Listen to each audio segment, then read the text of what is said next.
यह कहानी सुंदरपानी गांव के दो गरीब आदिवासी बच्चों की है, मनीष और मुन्नी।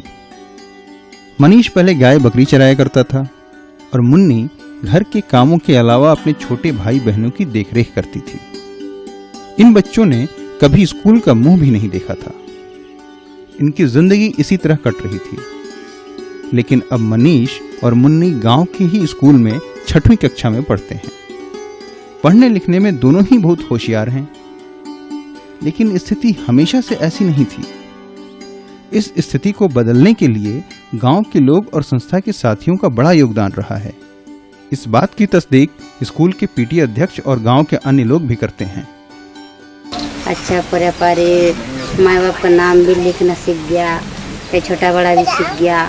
पहला ऐसा है कि वो अपने स्कूल भेज दे तो बैठा दे और उसका कमरा में रहे, और पूरे पारी को देख ले और कहीं का पूरे पारी नहीं पड़े तो भी उसको चाटा मारे फिर ऐसा मार दे तो धोन जा एकदम में हाथ धोए, दो चक्कर तो हाथ ही धोए, ऐसा छीत पालता था वो। और ढंग से नहीं पढ़ाए तो फिर मतलब का ये भेजना कमरा भी। तो इसका कारण से भैया पूरे पारी एक भी नहीं सीखा था और बहुत कम स्कूल लगता था। अब तो रोज जा डेली, कतई खेत बाड़ी में नहीं भेजवाए, कतई ढोर चराने नहीं भेजवाए। अब तो डेली स्कूल, भले ही अब घर का काम रह जाए पर पूरे पारी के स्कूल भिजवा रहा है। पहला स्कूल की बहुत हालत खराब था और पढ़ाने वाला भी टाइम पे नहीं आता था। महीना दिन में एक दिन आता है। गुरुजी के पढ़ाने का भी ढंग नहीं था। इस कारण से बच्चे आने का कबूल नहीं करा और माँ बाप भी पहुँचाने का कबूल नहीं करा। क्या मतलब है?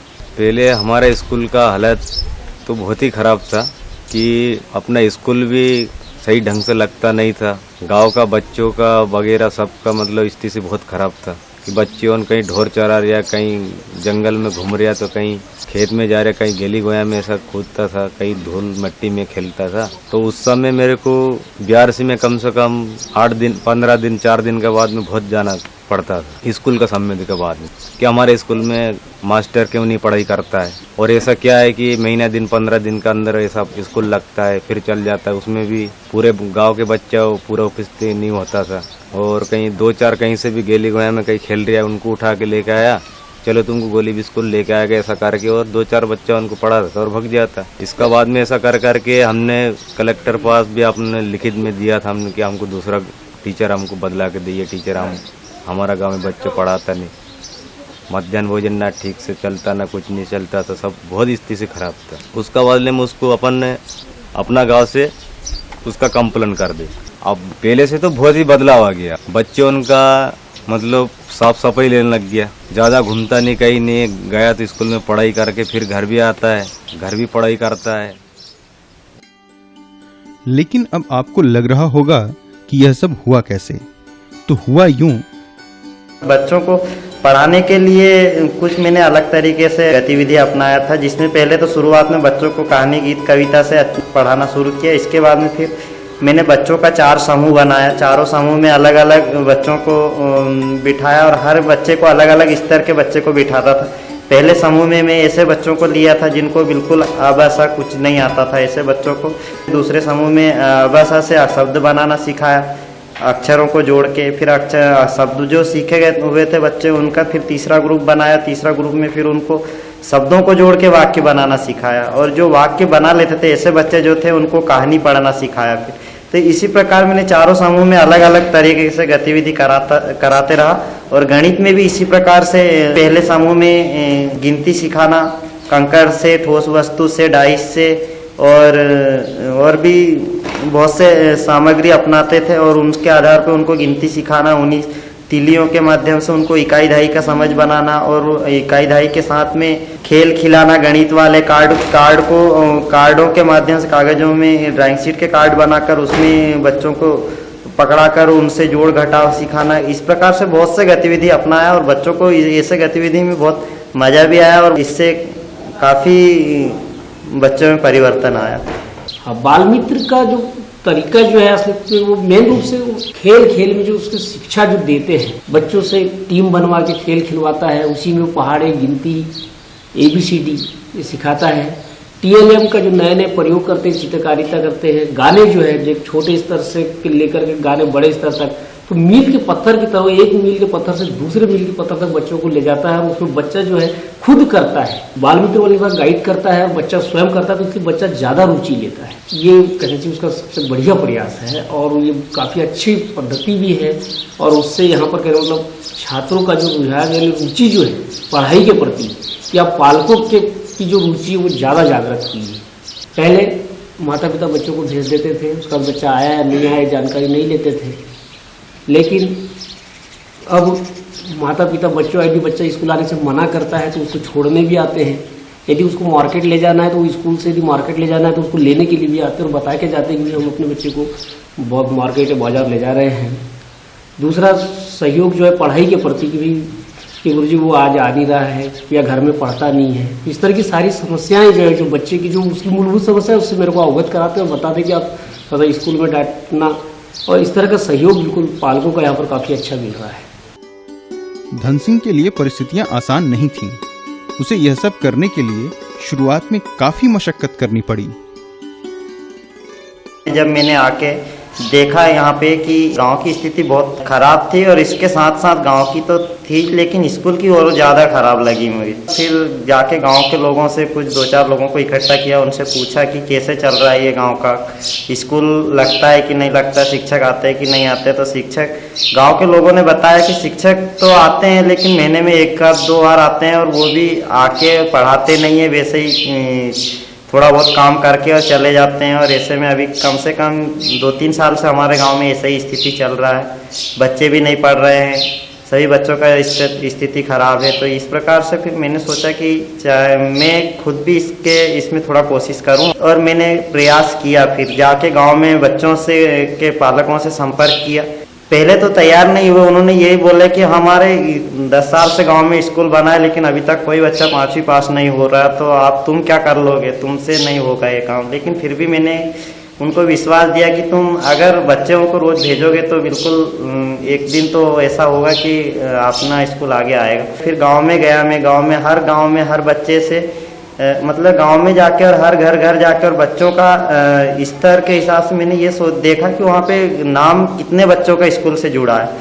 तो सर्वा किया एक हिसाब से मैंने सब बच्चों का कि 1ली से 5वीं तक के कितने बच्चे हैं, तो उन्हीं के आधार पे फिर एक लिस्ट बनाया और वो लिस्ट के आधार पे फिर मैंने बच्चों को बुलवाकर गीत, कविता, कहानी ऐसे कुछ गतिविधि कराया उनको।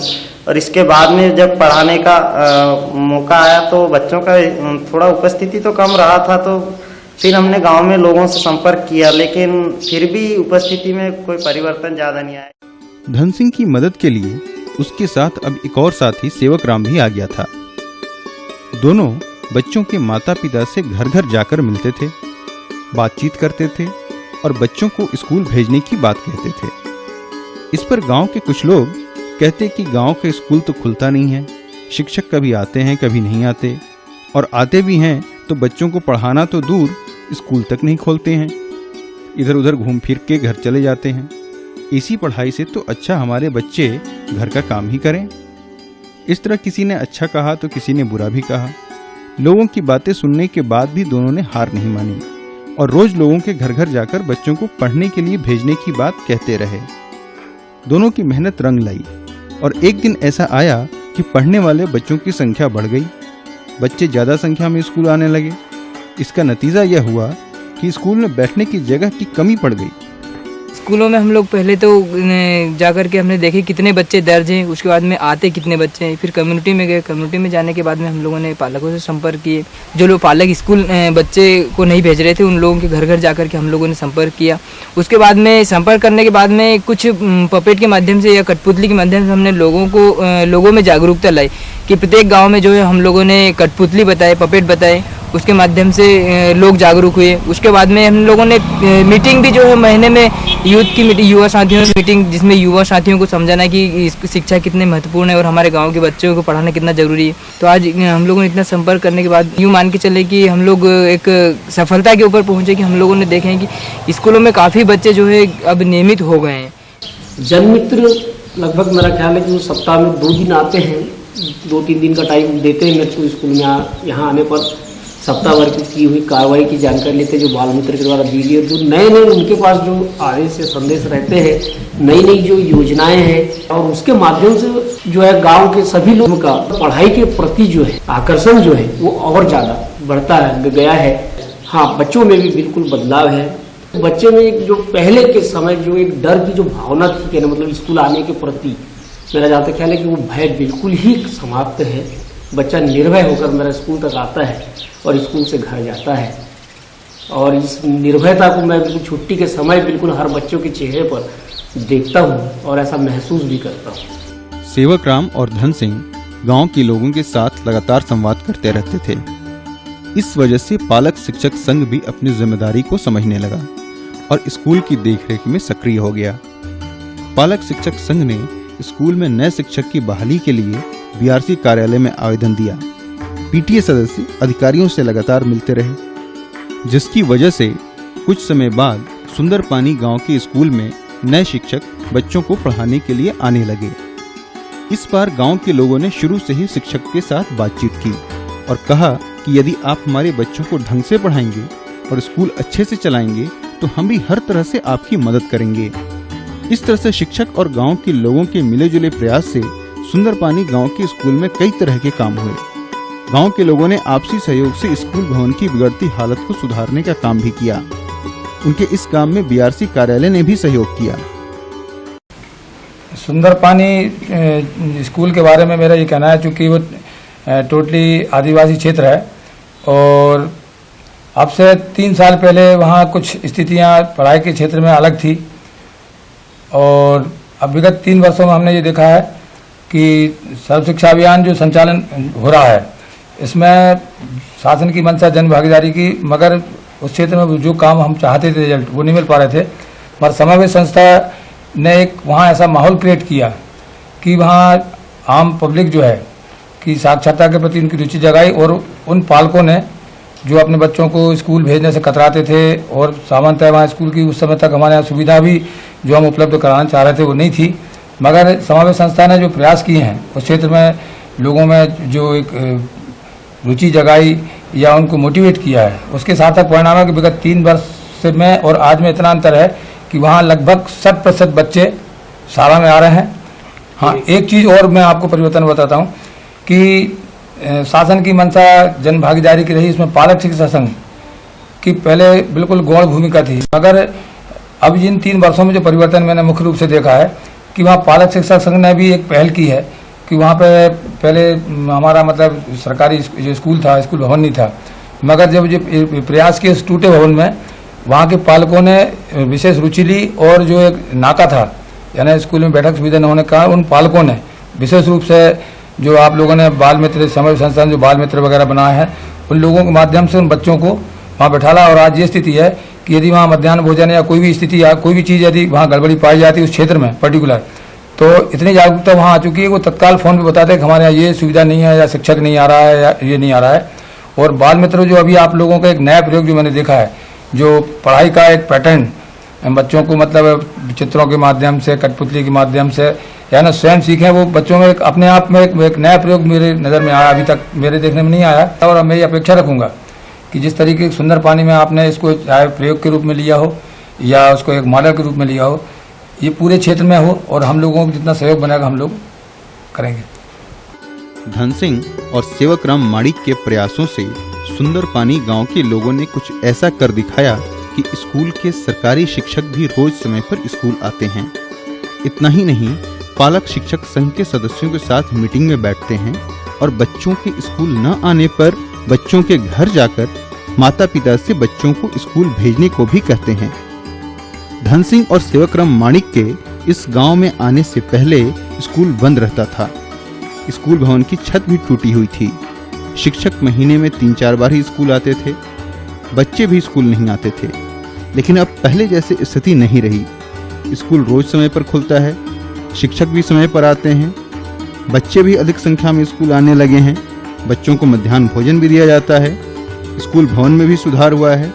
इस सब के अलावा शिक्षक भी नए कामों और विचारों में इन साथियों का सहयोग करते हैं। सुंदरपानी स्कूल में यह परिवर्तन वहाँ के लोगों, शिक्षक, बीआरसी कार्यालय और समावेश संस्था के प्रयासों से ही संभव हुआ। धन सिंह, सेवकराम माणिक और शिक्षक श्री रामकृष्ण बघेला ने इस स्कूल में बदलाव लाकर एक मिसाल कायम की कि किसी भी स्कूल को अच्छा बनाया जा सकता है।